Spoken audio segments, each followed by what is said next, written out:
ආයුබෝවන් මේ වීඩියෝ නරඹන අසන සියලු දෙනාට අනන්ත බුදුගුණ බලයෙන් යහපතක්ම වේවා කියා මුලින්ම ප්‍රාර්ථනා කරනවා. අප යන ගමනේ පැහැදිලි බව පසක් කරගන්නත් එක්ක මදක් ආපසු හැරී බලමු.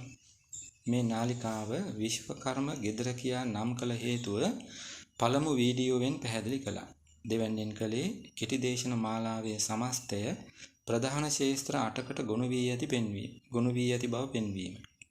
එහි පළමු ශේස්ත්‍රය වන වාස්තු විද්‍යාත්මක රීති ඉගෙනීමට ප්‍රවේශ වුණා තෙවන වීඩියෝවෙන්.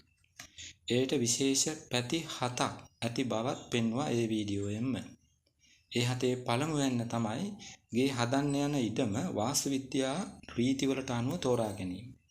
ඒ ගැන 4 හා 5 යන වීඩියෝ දෙකින් සාකච්ඡා කළා මතක ඇති. අද තියෙන 6 වෙන්නට ගන්නේ ඉහත කී විශේෂ පැති 7හි දෙවැන්න. මාතෘකාව වන්නේ තනීමට යන ගෙට සුබ වර්ගඵලයක් සකසා ගැනීම. එය ඉඩමක් තෝරා ගන්නවා වගේ පහසු නෑ. හේතුව තමයි විශේෂ අනුපියවර 4ක් දුෂ්කරව පසු කළ යුතු වීම. ඒ පියවර 4 දේශනට පෙර පෙනීමට සැලැස්සුවා මතක ඇති. එහෙන්න සලසන්න. ද්විජාදී ආය වර්ග 8න් සුබ 4 එකකට වර්ගඵලයේ ගලපා ගැනීම තමයි පළමු පියවර. දෙවැන්නේ 11 පොරොන්දම් පරීක්ෂාව. වර්ගඵලයේ යෝජිත නිවැසියන්ගේ උපන් නැකැත්වලට ගැලපීම දෙවන පියවර. 4 වන අනුපියවර වන්නේ ඒ වර්ගඵලයේ ඔවුන්ගේ උපන් නැකැත්වලට ගැලපීම.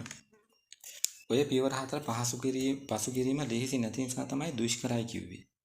මෙතෙන් සිට මේ අනුපියවර 4 විස්තර කරනවා සාකසා අහගෙන ඉන්න. හැකිනම් දේශනයට පෙර පෙන්වූ චිත්‍ර 3 කඩදාසියක ඇඳගන්න. පළමුව චිත්‍රය එකලෙස පෙන්වූ වගුවේ ආය සංඛ්‍යා යන මුල්ම සිරස් තීරුව ගමු. ඒ කියන්නේ උඩ සිට යටට යන පළමු තීරුව. එහි තියෙන්නේ සකසා ගන්නා වර්ගඵලයේ සුභ අසුභ බව කියවෙන ඉලක්කම. සකසාගත් වර්ගඵලය 8න් බෙදූ පසු ලැබෙන ශේෂය 1 නම් ඒ නිවස වර්ග කරනවා ද්විජ කියලා. අපට අද පුරුදු කැල්කියුලේටරයෙන් මේ ශේෂය සොයාගන්න බැරි නිසා නිදසුනකින් පැහැදිලි කරන්න. අපි හිතමු වර්ගඵලය 801යි කියලා. 801 කැල්කියුලේටරයෙන් බෙදුවොත් ලැබෙන්නේ 100.1.2.5 කියන ශේෂයනේ. නමුත් අපි ලබාගත යුත්තේ ඒ විදිහේ දශම ස්ථාන ශේෂයක් නෙමෙයි 1 2 ආදී ලෙසින් ලැබෙන පූර්ණ ශේෂයක්. ඒක ගන්නෙ මෙහෙමයි. ඉහත කී ලෙසින් බෙදිය යුත්තේ 8න් නිසා පළමුව බලනවා 801 කියන අගය ඇතුලේ 8 ගොඩවල් කීයක් තියෙනවද කියලා. 801 ඇතුලේ 8 ගොඩවල් 100ක් තියෙන බව පැහැදිලිනේ. 801න් 8 ගොඩවල් 100ේ අගය වන 800 අඩු කළ විට ඉතිරි වෙන්නේ 1යි. ඒක දශම ස්ථාන අගයක් නොව පූර්ණ අගයක්. ඉදිරියේදී කරන පොරොන්දම් පරීක්ෂාව කරන්නෙත් ඔය කී ක්‍රමයටමයි. දැන් යලිත් ඉහතින් සොයාගත් ද්විජ කියන වර්ගයේ නිවස ගමු. ද්විජ නිවස වඩා සුබ එහි මුහුණත නැගෙනහිරට තබන්න සිදුවන අවස්ථාවලදී විතරයි. විතරයි කියා කීවට සෙසු ප්‍රධාන දිශා 3ට මුහුණ තබන්න සිදුවන අවස්ථාවලට සුබයි. නමුත් වඩා සුබ නැගෙනහිරට මුහුණත තබනකොට විතරයි. දැන් ඉරත් ශේෂයක් ලැබෙන වර්ගඵලයකුත් ගමු. ඒ කියන්නේ 8න් බෙදූ පසු ලැබෙන ශේෂය 2 4 6 වැනි වර්ගඵලයක්. ඒ වර්ගඵල කොහෙත්ම සුබ නැහැ. එවිට වෙනත් වර්ගඵලයක් සකසා ගන්න වෙනවා. ඔය අනුසාරයෙන් වගුවෙන් කියවෙන සියල්ල නුවණැති අයට වැටහෙනව ඇති. ප්‍රධාන දොර තැබිය යුතු දිශා පැත්තෙන් තව ටිකක් පැහැදිලි කළොත් ද්විජ නිවසක ප්‍රධාන දොර ප්‍රධාන දිසා 4න් ඕනම දිසාවකට තබන්න පුළුවන්. ලැබෙන ශේෂයේ 5ක් වන වෘෂභ නිවස. එහෙම බෑ. ප්‍රධාන දොර තියන්න ඕනේ නැගෙනහිර දිශාවෙන් විතරයි. කෙටියෙන් නමුත් ඔය පැහැදිලි කළ දෙයට කියනවා නිවස ආය වර්ගීකරණය කළා කියලා. එය තමයි ඉහතින්ගත් අනුපියවර 4 පළමුවැන්න. දැන් දෙවන අනුපියවර. ඒ තමයි 11 පොරොන්දම් පරීක්ෂාව. පැහැදිලි කරන්න සහායට ගන්නේ චිත්‍රය 2 ලෙස පෙන්වූ වගුව. එහි මුලින්ම සඳහන් ආය පොරොන්දම ගමු. සකසාගත් වර්ගඵලය 8න් වැඩි කර 12න් බෙදූ පසු ලැබෙන ශේෂය 6ට වැඩි නම් සුබයි, 6 නම් මධ්‍යමයි, 6ට අඩු නම් සුබයි. අමතක කරන්න එපා මේ කියන ශේෂය ලබා ගන්නෙත් මුලදිගී ක්‍රමයටයි. ඊළඟට දෙවැන්න වූ වැය පොරොන්දමත් ගමු. සකසාගත් වර්ගඵලයේ 9න් වැඩි කර 10න් බෙදූ පසු ලැබෙන ශේෂය 5ට අඩු නම් සුභයි, 5 නම් මධ්‍යමයි, 5ට වැඩි නම් අසුභයි. ඔය අනුසාරයෙන් ඉදිරියට ගියත් ඉතිරි පොරොන්දම් 9 පරීක්ෂා කිරීම ලේසි නෑ.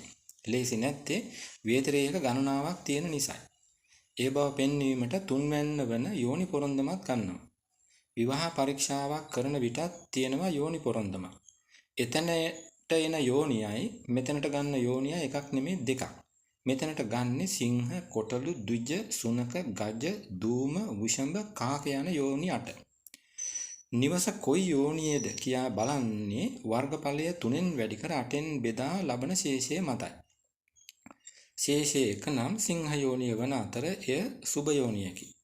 නමුත් පෙර කී ලෙසින් ව්‍යතිරේකයක් තියෙනවා. ඒ තමයි සිංහ යෝනිය දවස, රාශි, තිථි හා නැකත් යන පොරොන්දම් 4ට විරුද්ධද නැද්ද යන්න බැලීම. මෙවැනි ව්‍යතිරේක ගණනාවක් තියෙන නිසා පොරොන්දම් 11 විස්තර වන කෘතියක් ළඟ තියාගන්නම වෙන්නෙම මෙවන් දේශනයකින් කොහොම පැහැදිලි කළත් වටහා ගැනීමට දුෂ්කරන තැන් තියෙන නිසා. කොහොමත් මේ පරීක්ෂාවන් ආධුනිකින් ලවා කරවා ගැනීම හොඳ නැහැ. ආධුනිකින් මේවා කළ යුත්තේ ශේස්ත්‍ර පුහුණු වීම විදියට පමණයි. කෙසේ හෝ ඉහත අනුසාරයෙන් ශේෂය ලබාගෙන සුභාසුභ සියල්ලෙන් සුභ පොරොන්දම් ගණන 7ක් 8ක්වත් ලැබුණොත් ඒ වර්ගඵලය තෝරා ගැනීම වරදක් නැහැ. 11 පොරොන්දමම සුභ වෙන වෙලාවලුත් තියෙනවා, හැබැයි ඉතා කලාතුරකින්. මේ වන විට අනුපියවර 4න් දෙකක් පහු කළා. පළමුවැන්න තමයි ආය වර්ගීකරණය, දෙවැන්න 11 පොරොන්දම් පරීක්ෂාව. දැන් තෙවන අනුපියවර. ඒ තමයි මෙතෙක් සකසාගත් වර්ගඵලය නිවැසියන්ගේ උපන් නැකත් වලට ගලපා ගැනීම. ඉහත කී ලෙසින් පොරොන්දම් පරීක්ෂා කරගෙන ඉදිරියට යන විට හතරවැන්න ලෙස ලැබෙන්නේ නැකත් පොරොන්දම්. නැකත් 28න් අන්තිම එක වන අභිජිත් නැකත මෙතනදී අත්හරිනවා. ගන්නේ නැකත් 27යි. ඒ අතර තියෙන විසා නැකත තේරුණා කියා හිතමු. විසා ගුරුගේ නැකතක් නිසා සුභයි. හුදු ලෙස එසේ සුභ වුණාට මදි. නිවැසියන්ගේ උපන් නැකත් සමගත් සීහෙන්න ඕන. සීහුම් බලන වගුව තමයි චිත්‍රය 3 ලෙස පෙන්වුවේ. එහි උඩින්ම තිරස් අතට තියෙන ජන්ම එහෙම නැත්නම් උපත්, ඊළඟට සම්පත් ආදී නමයෙන් සුභ වෙන්නේ සම්පත් නැකත, මෛත්‍රී නැකත, පරම මෛත්‍රී නැකත කියන 3 විතරයි. සමහරු ජන්ම එකත් සුභ ලෙස ගන්නවා. ෂේම සාධක දෙක මධ්‍යමයි, විපත් ප්‍රත්‍යාරි වද යන 3 අසුභයි. මේ කියන නැකත් සීහුම් බලන්න ගෘහමූලිකයාගේ උපන් නැකත 7 කියලා උපකල්පනය කරමු.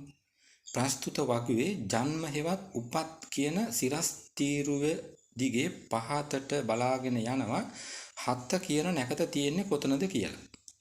7 තියෙන්නේ 4 වන කොටුවේ. දැන් ඒ 4 වන කොටුව අයත් තිරස් තීරුව දිගේ දකුණට බලාගෙන යනවා විසා නැකත තියෙන්නේ කොයි කොටුවේද කියලා. විසා නැකත තියෙන්නේ 4 වන කොටුවේ. එතන ඉඳන් සිරස් තීරුව දිගේ නැවත උඩට ගියාම ලැබෙනවා ෂේම කියන කොටුව. ෂේම කියන්නේ මධ්‍යම ගණයේ නැකත් වර්ගයක්. එනිසා තෝරාගත් වර්ගඵලය ගෘහමූලිකයාගේ උපන් නැකතට ගැලපෙනවා මදි. එහෙත් තාම බැලුවේ ගෘහමූලිකයාගේ නැකත විතරයිනේ. පවුලේ අනිත් අයගෙත් නැකත් ගලපන්න ඕනේ මේ විදියට. ඔන්න ඔය විදියට තමයි තුන්වන අනුපියවර පසු කරමින් සුභ වර්ගඵලයක් සොයාගන්නේ. හතරවන අනුපියවර පසු කරන විදිය ඊළඟ දේශනයෙන් විස්තර කරනවා. අද දේශනය මින් නිමයි. මේ වීඩියෝ පෙළෙන් ලෝකයාට සිතක් වෙන බව වැටහේ නම් අන් අයටත් බලන්න ෂෙයා කරන්න. මෙවන්ම කෙටි දේශන මාලාවකින් යුතු සෝපාක නැමැති මගේ බෞද්ධ නාලිකාවත් නරඹන්න අහන්න කියා ගෞරවයෙන් ඉල්ලා සිටිනවා. මේ දේශනය නැරඹූ ඇසූ සියලු දෙනාට ජය සතුට පිරි සුබ දවසක් ප්‍රාර්ථනා කරනවා. සියලු සත්වයෝ සුඛී සුවපත් වෙත්වා.